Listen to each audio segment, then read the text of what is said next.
really a rock song, though. It's meant to be the victory of marketing. It's inspiring to the troops.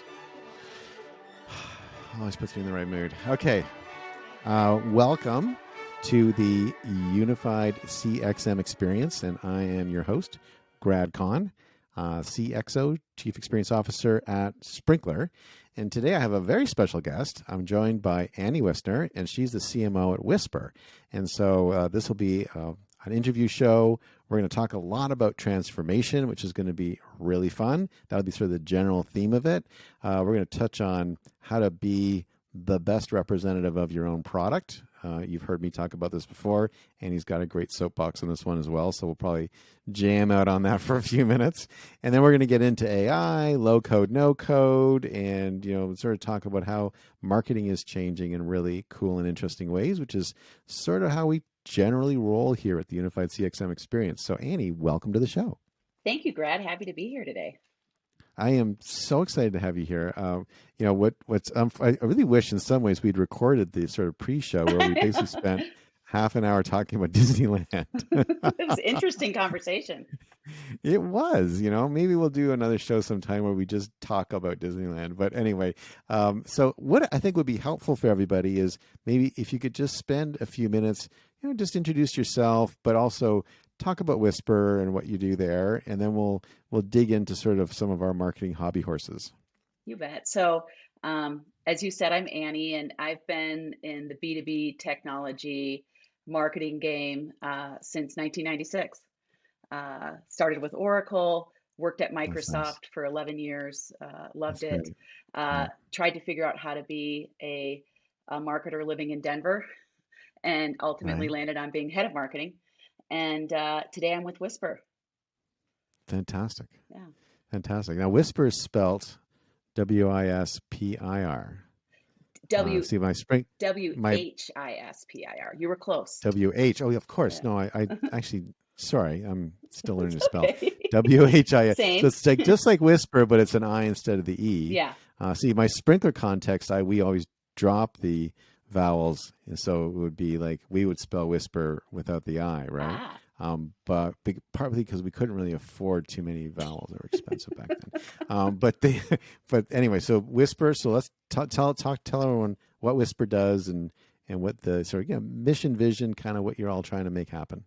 Yeah. So Whispir is a communications intelligence platform. So it truly integrates communication across any channel: voice, email, SMS, with the idea of really creating more meaningful connections. So if you think about the name, when I was studying for my interview, I was thinking, why Whispir? Why are they calling it Whispir? And our founder, Jeremy Wells, who actually is an architect by trade, and he like a physical architect, like a building architect. Yeah, and he's an art lover, and cool. He's really passionate about design. Anyways, the concept is that if you are able to have that human connection with someone, you don't need to shout. You can kind of lean into their body space, and you can whisper, and they'll hear you. And I think it's such a brilliant name and such a brilliant statement, because we've never been in a louder, more digitally crowded time than we are. And so, yeah, that's a little bit of the history on the name. That's fascinating. It's almost like, Whispir is such a great word, just generally, because you tend to whisper when you're in an intimate situation, or you tend to whisper. Like it's kind of a neat word. It's closer, more connected. It's awesome. It's intimate. Intimate, yeah. It's intimate, yeah, very much. Like if I was whispering to you right now, like this immediately people like change the way they listen as soon as they start to hear that. So who do you compete with, or what's the category that Whispir competes in? So we are a CPaaS company. So we compete with companies like Message Media, Podium. There's so many of them.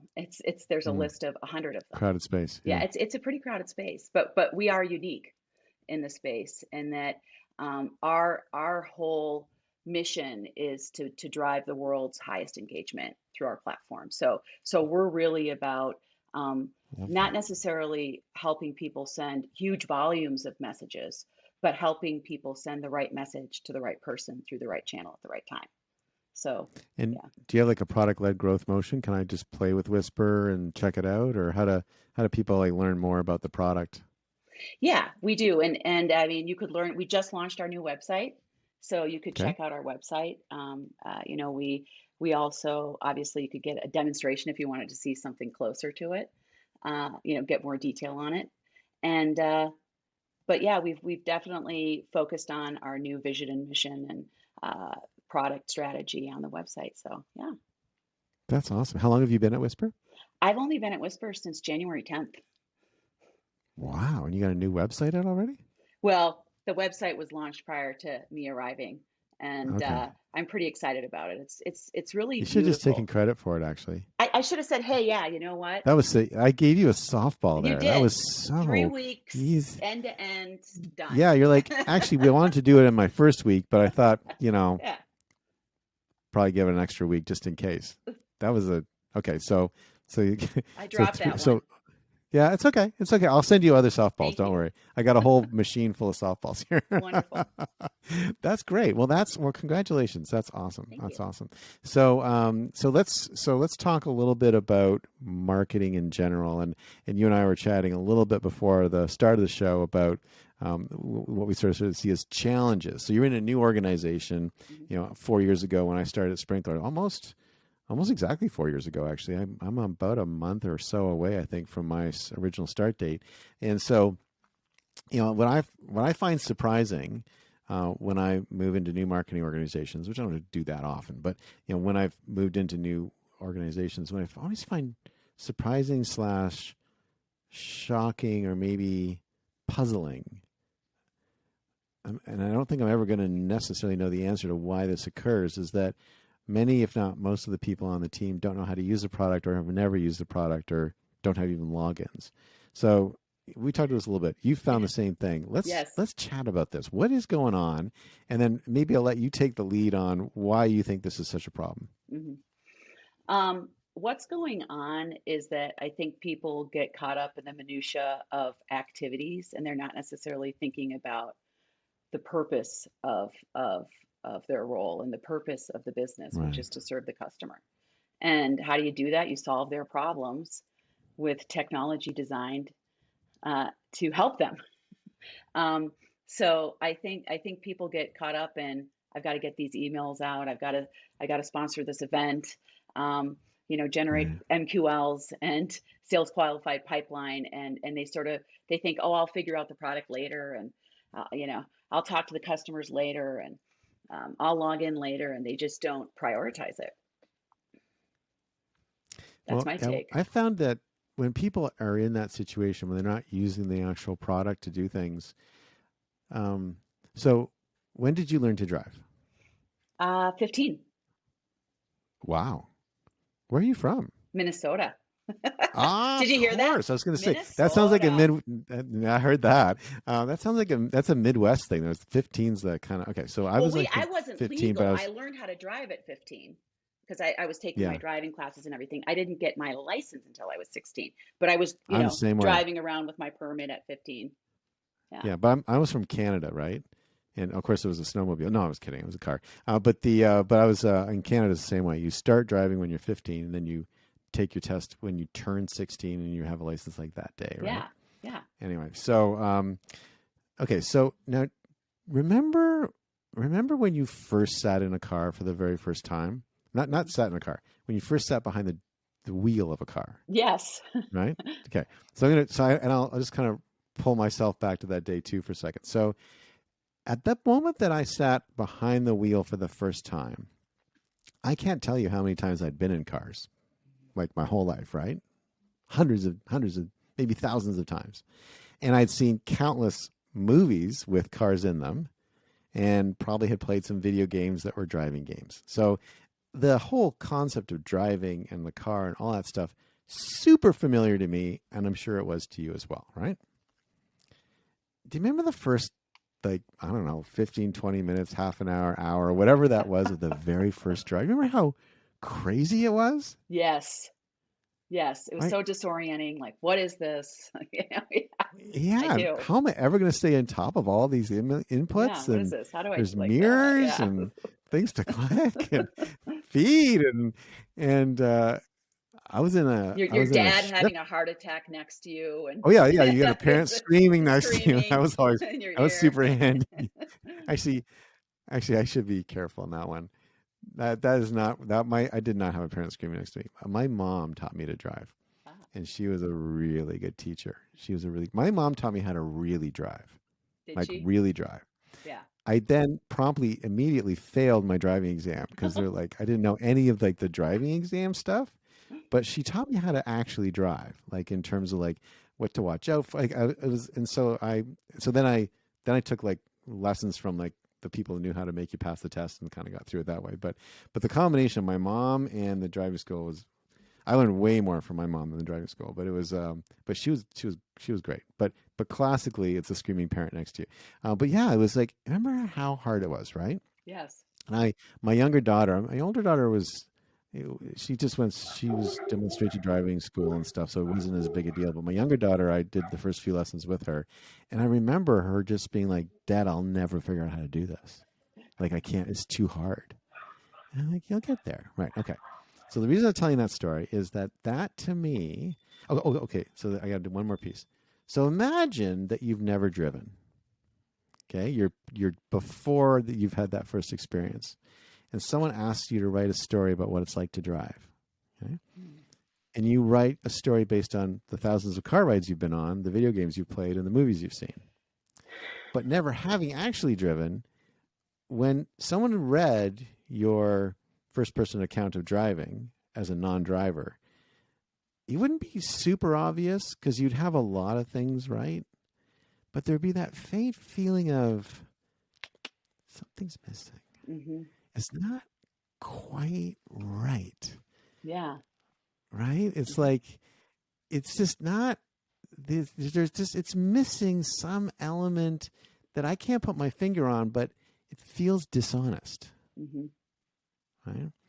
And I think this is the reason that so much marketing sounds dishonest. And the words feel like puffery Hmm. because it's someone who hasn't done a thing describing a thing. Yeah, that's so true. Yeah. Um, I don't know if this is PC or not, but I had a boss he was British, and the way he would put that, he says it's like a virgin describing sex. It is. It is. It wouldn't be right. Yeah, you know what it reminds me of? When I had twins at, 35 or 36 years old. Wow, congratulations! That's I was amazing. so excited to have these twins. I took every single class, read every First single children, or yes, read every single book. I was like, wow. I'm going to nail this. They wheeled them in and I'm like, how much do I feed them? Yeah, What do they wear? yeah. How often do I change their diaper? Like I knew nothing about Oh my God, how that's to a great parent. And story. I was like, what do I do? I Yeah, had no idea. And it was really a startling moment. yeah. So I was completely unprepared. Yeah, parenting is a wonderful opportunity to demonstrate your own incompetence to yourself, right? I Yes, mean, yeah. I remember the first time, like with the diapering, I was like, and like the nurse is like, just put the diaper on. You can't break her. But you're like, oh, I don't want to like break her. And it's like, oh my God, it's amazing. Yeah. Yeah, that's great. So when you find this situation, so coach me up a little bit because Mhm. I've run into it enough times now. I'm like almost like got PTSD about it. Yeah. Um, how do you fix that issue on a team? I think I lead by example. Okay, And by yeah, that makes that sense. is, I immerse myself in the product. One thing I have to do when I'm learning a product is I'll look at the demo, for example, or look at the product, and I have to write everything down. I don't know why. Oh, okay. So I have to take notes on, Well, how there's it a lot of works. research that writing, particularly like Yeah. longhand, Hmm. does some kind of thing with the brain connection that you retain Yeah. content more. And actually, a lot of school systems are reverting back to longhand notes because they're finding that when you take the notes on a computer, you don't retain the content the same way as when you write it by longhand. Oh, that's really Interesting. So interesting. Yeah, so I yeah. take notes, and then when I'll watch videos and other things and do the same thing, and then I pass on Annie's training and hint, hint, wink, Oh, wink, nudge, nudge. And okay. Well, I you like know, that. yeah. And then, there's fun things you can do. It's a little bit Smart. corny, but then doing a demo contest where everybody has to demo the product and someone Yeah. wins a pretty cool prize. You can do that, Like, in different meetings or different things, like $100 uh, okay. Visa Well, gift card. You know, okay. if you really want to up the ante, you could make it a $300 Visa gift card, Wow. depending on Okay. what you're working with in terms of budget. I want to work for you. This is great. I'll be Well, winning those $300 yeah. cards every week. Yeah. So, different ideas just to get people inspired. And one Yeah. thing I did, I was in a job one time where we had sort of a shadow R&D because we had an acquisition. So we had the CTO and then sort of a shadow R&D, and there was a little bit of there was a gap in product management. So I'm thinking, I'm waiting for it, asking for it. I'm finally thinking, I've got to launch this thing and I'm never going to get it. I'm not going to get, product notes or any of these things. So I came up with this idea of creating this product story. And what you do for it is you really get into the competitive landscape. You go out there, you find all the best elements that probably work because they've been market tested. That's the leading message of your competitors, et cetera. So you sort of take those and you sort of mung them together with some of the unique value propositions that your product has. Maybe use an AI tool to kind of help you rewrite, rephrase, edit that. And I find, starting with the problems that we're solving and how we solve them better, and then kind of going into features and functions and ending with benefits and whatever. So I sort of invented this product story approach for myself. And what I found is, and I put passion into it. I mean, it's really like I leave it all on the field. It's one of those things like I write it and it's like tiring and I'm putting my guts into it. And then all of a sudden, it might take a week. Sometimes it's just 2 days. It'll be done and I'll be like, okay, I got it. And then when I give it to people, it's pretty inspirational and it interests them. And then that serves as sort of the foundational element to get people excited to learn more about the product. The other thing you can do is make your team do your own videos, which is have them pulling up the get me screenshots. Well, how am I get into the product, get screenshots? Let's do our own videos. We don't need to outsource it, for $5,000 for 30 seconds. Let's use some of this new software and build our own videos. And if you're in there thinking about the product and looking at it, how it works, and you look at a feature and you're like, well, this is what we're saying. Is this actually accurate? I'm looking at it. I don't know. Let me go talk to this customer. Or let me go talk to this product dev, and you can start really refining what the product does. And sometimes you're going back to the head of R&D and saying, hey, you know what, we can actually do this, or we're repositioning this because we realize it can do this. And sometimes you can discover, especially with technology today, new things your product can do that you didn't even know. So that's a little bit of an approach that I use. Wow. Have you ever thought of writing a book about this? I thought about writing a book, actually. Like, like you could just take this. What's that company that we're working with, Randy? Is it Scribe? Uh, Scribe Scribe Media, Media. Have you yeah. ever heard of Scribe Media? Scribe Media. I, So with Scribe Media, they have a book. What's their book called?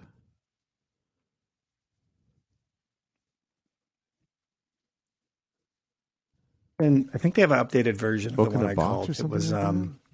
Book in a Box. Yeah. oh no, I can't remember. Yeah. Okay. So Yeah, Book in a Scribe, Box. like But I think they've spelt updated normally, it. not like you and your company, my company. They actually use normal English spelling of the word scribe.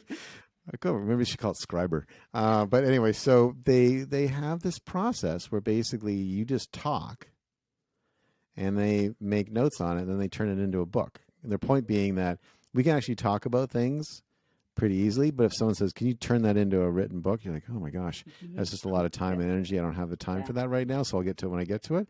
But you just did the first, you just did the chapters and the opening introduction for the book right there. And you should turn that into a book. I think that the world could use that. Thank you, It's Grad. like, I don't know what the title would be. A good title, Randy. Randy's a really good titler, but it'd be like something around using your own product. Know your product. Drink your own champagne. We used You to heard of that say, expression? I remember at Microsoft, eat your own dog food.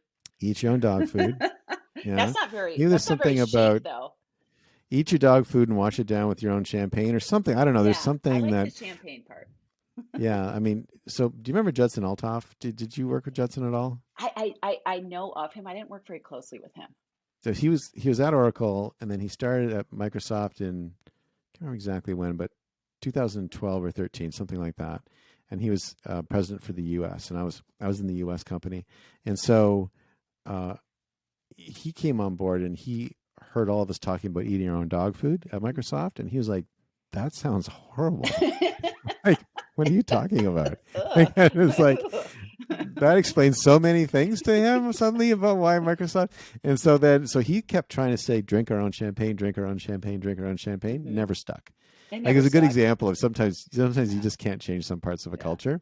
Yeah. But when I came to Sprinkler, I launched a campaign to get us to use our own product, and I called it.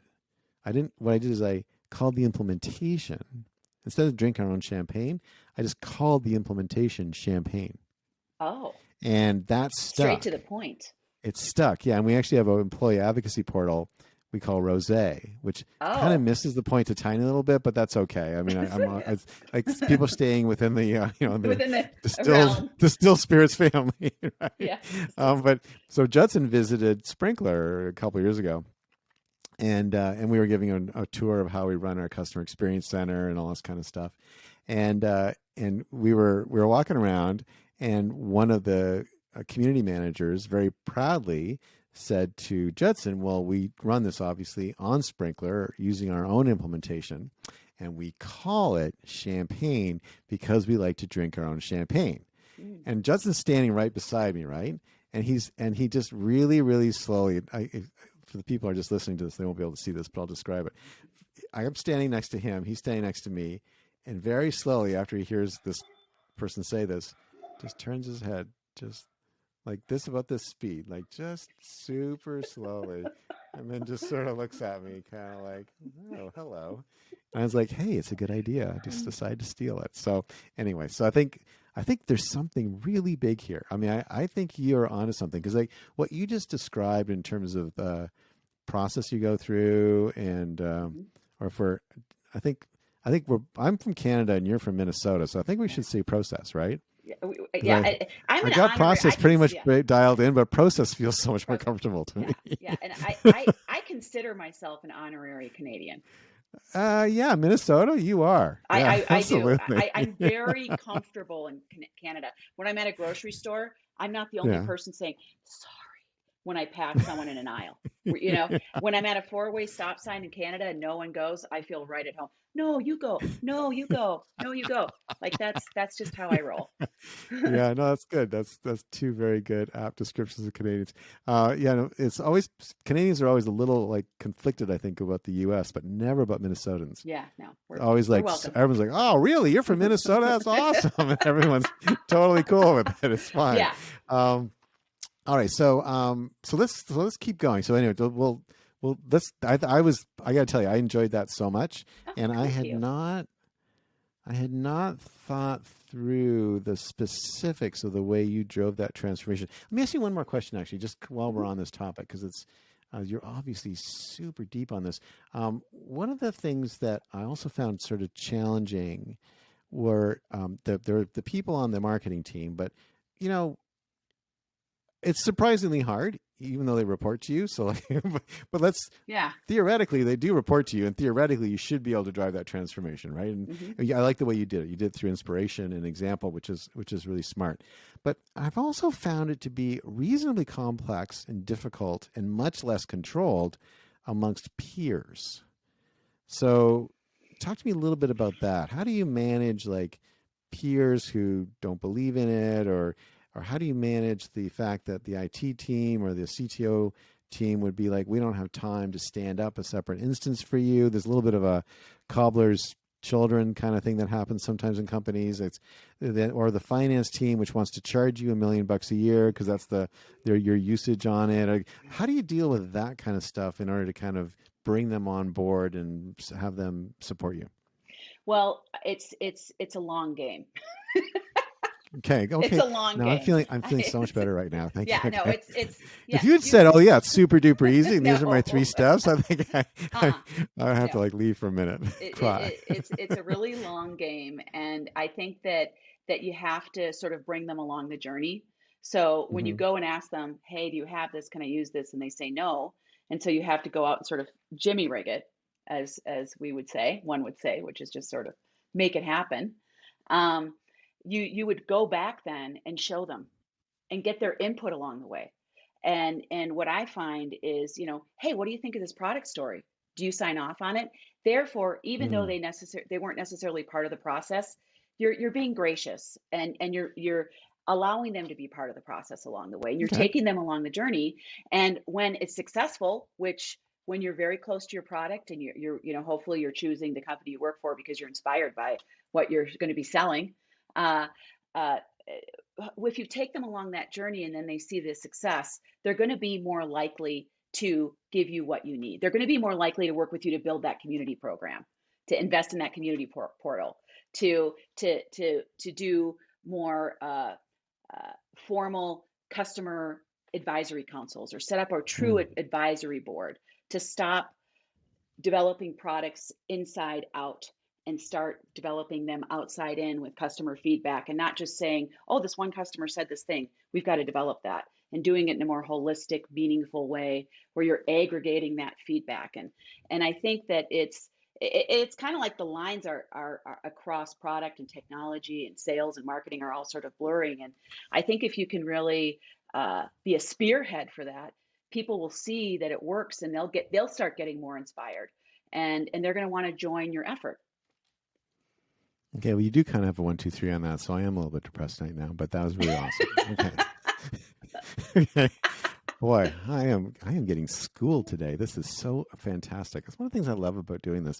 I love meeting new people, and I love hearing these kinds of stories, and just like my head's spinning right now thinking about how I could do things better. So that's great. Okay, thanks, Andy. So let's switch I'm gears just a trying little to bit. figure out how I get on the Disney podcast. I think we can set that up, right, Randy? Because We can get I'll a have to whole Disney study, and thing. I love Disney, so there's nothing I'd rather study. So Do you have an annual pass? I don't, but you Oh, know, okay. but I'd Well, be I open do. to it. I'd love to. I have. They have been very hard to get. Yeah. I have an annual pass which I just recently got back. I lost it for a few years because during the pandemic they weren't issuing them, and I was moving, and the renewal went to the wrong address. It's like a long story, and I kind of accidentally missed renewing my annual pass. Anyway, all back under control now. But Thank annual God. pass is really compelling because you just have to like find a hotel nearby, and then you've got like a whole as much time as you want in the parks. Yeah. It's really it's like it really changes your mindset about just zipping in. It doesn't become like a big thing. Like you just kind of let's just go over. Anyway, I read so I read an article about this guy that yeah. lived only on Disney food for like a year, and like, because he got a season's pass and he just lived on Disney food, and he actually saved a lot of money. So there are some Well, people that are really when I was Randy. in California, I sold the company and just took a year off, and I went 300 straight days into Disneyland. Every You day for really are 300 dedicated. days. I'm impressed. Mm-hmm. Yeah, and I just ate Disney food. So, and it was very cheap year, very cheap year. It was weird. After maybe about 2 weeks, cast members started coming up to me and they started greeting me by name. Really? These are people I'd never met. Wow.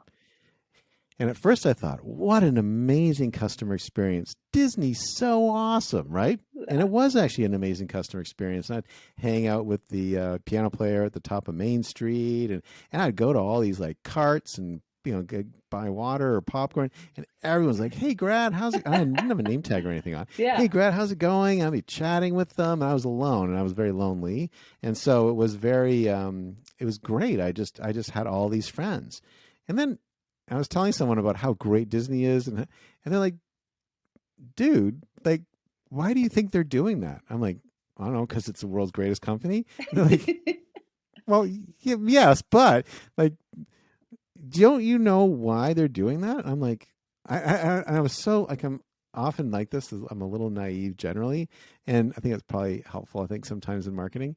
And I said, I don't know, what are they doing? They said, okay, so you're like this single white guy in your 30s in the park every single day. What are you doing there? I'm like, oh, I'm just like walking around, looking at people, sitting down, going on a ride once in a while. Like, but what are they thinking? Like, you're obviously a pickpocket, or you're trying to abduct someone, or there's something wrong with you, right? So your picture is up in the staff room.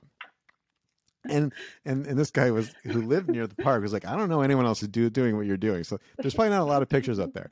Your picture, front and center, is right up there with your name, Grad Con, underneath it. And they're like, don't let this person feel like he's anonymous. Oh my God. That's Right? And I was like, oh my God, you're right. That's exactly what's going on. They're making sure that I know that they're watching me. like Yeah. Now, the good news is I had no nefarious motives. I was literally there to walk in Walt's footsteps. I was trying to recover. It was a little bit of a Disney recovery, and I was trying to kind of just get my head back on straight. It's been a really rough, about 8-year run of multiple startups. I was just burned out, right? And so I just leaned right into it. Like I mean, I'm going to be like singing, holding shoulder to shoulder, hanging out with the barbershop quartet. Like, I had the best time. and it was like, and they all did too, because they're all, I'm sure they were going back to their bosses like, this guy's not dangerous. He's totally fine. He's just, I don't know, okay. He's a burned out tech executive. He's a burned out tech executive. You know what? And the food at Disney is good. It was excellent. Yeah. It's really good food. I basically had taco salad every single day. Yeah. It was a year of taco salads, basically. I was thinking that we did talk about Disney. Okay, so now let's talk about.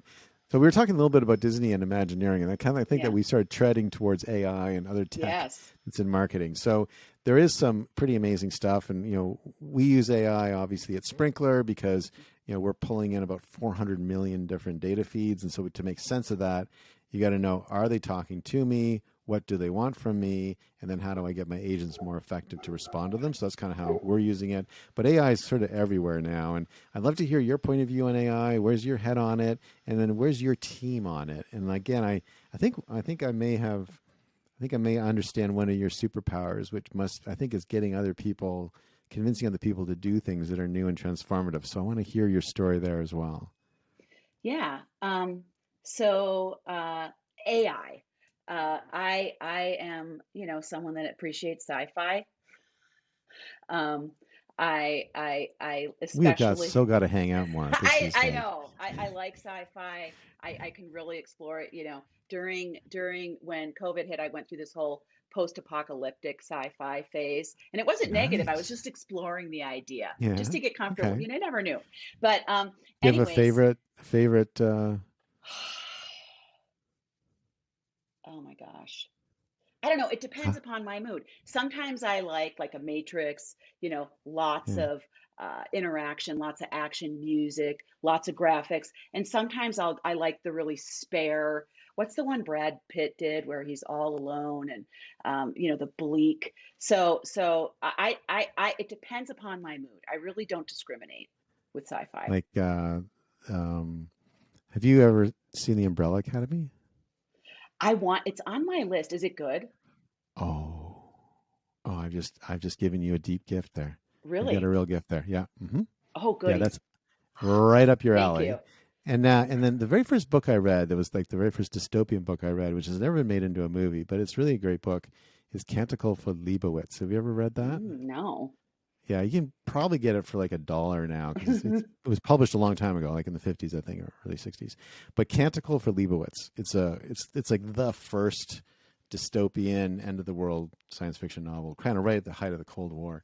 Worth reading. But man, okay, great. Oh, this is awesome. All right, so you're into all this. Yeah, so in all that. So sci-fi. So sci-fi. Back to the AI, that sort of pushes you start thinking about how do we apply sci-fi to marketing.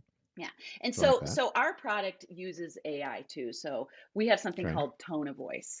You know how, and this goes back to marketing. So, the brand and style guide, and you have a voice that you want to capture for your business. And so Right. we use a machine learning algorithm to help us help customers kind of select their tone of voice. Like, let's say you want to be joyful, and then the level of joy that you want to express. So that's one of the things that drew me to the business, is just that they are, and we are on a low code, no code journey. We do use low code, no code in our software as well. So that drew me to Whispir. So I think it's good to use products that incorporate AI, simply because they're often the most innovative products. So when it comes to my day-to-day work, I use AI writers all the time. And I'm not just talking Grammarly. Grammarly is like, Grammarly Pro, I love it. It's a Mhm. great tool. I still use it. But I get excited by things like Outright, where you have content rephrasing. It helps you create an optimized LinkedIn post. There's also SEMrush. I get excited playing around in SEMrush and That's sticking a a, good one. a blog in there and figuring out Yeah. how to optimize it for SEO. So there's a number of tools that I use for AI, because I like to go pretty quickly, and I'm always looking for ways to cut corners, right?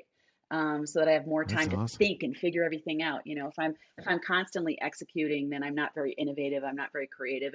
And I come from, my mother was an artist. She was a painter. She was a sculptor. She sewed. She did everything. She was truly an Nice. artist. Um, and so we were always at the museum, and I have a real appreciation for art. I can't paint. I can't draw, but I'll go to a museum and I'll see a painting and it will affect me emotionally. Or I love theater. I love ballet. I love opera. I love all of the arts. Hmm.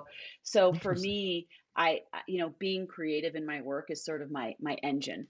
So, coming up with new ideas and new angles, and creativity can take a lot of different forms. And I feel Mhm. like AI, because it accelerates getting things done and helps us meet our objectives faster, that gives me more time to incorporate creativity into my work.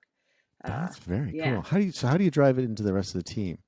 So again, by example, I think is what you're saying here right now. But just how do you get AI to be something yeah. that's a well I used demo tool it. by everyone? I demo You it. What I demo it. do is I'll Okay. say, "Hey, all right, give me a blog that we need to do," and then I'll enter that in, and then it'll generate a title. Okay, which of these titles do you like? They'll pick the title. All Mm. right, next. Okay, let's take the title and let's go over to this tool and generate the article intro. Okay, which intro do you like? We read all of them. That's pretty good. Well, let's edit that a little bit. Then let's stick the intro and the title into the tool, and let's just draft the whole article. And then I'll say, how much time could that save you? And these are people that have written for a long time, and they're always like, holy smokes. I have run across some purists that are like, I've got all the words in my Yeah. head, I don't want to do this. And that's pretty rare, though. Most writers are like, thank God, this is a lifesaver, thank you. And then they adopt it and incorporate it, and use it because it saves them time. Wow. You are an amazing example of a 21st century CMO. Thank you. Yeah. You are awesome. That is so Thanks. great.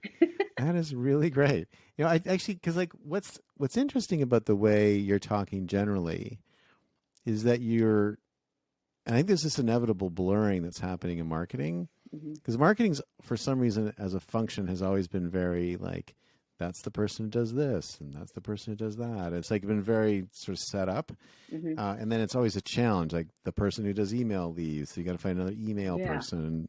And I think what's happening is that those lines are blurring, Hmm. and we're all just trying to sell stuff, Yeah. and we all need to understand the product and then be able to quickly explain it to others. Is Hmm. that essentially is what marketing is, Yeah.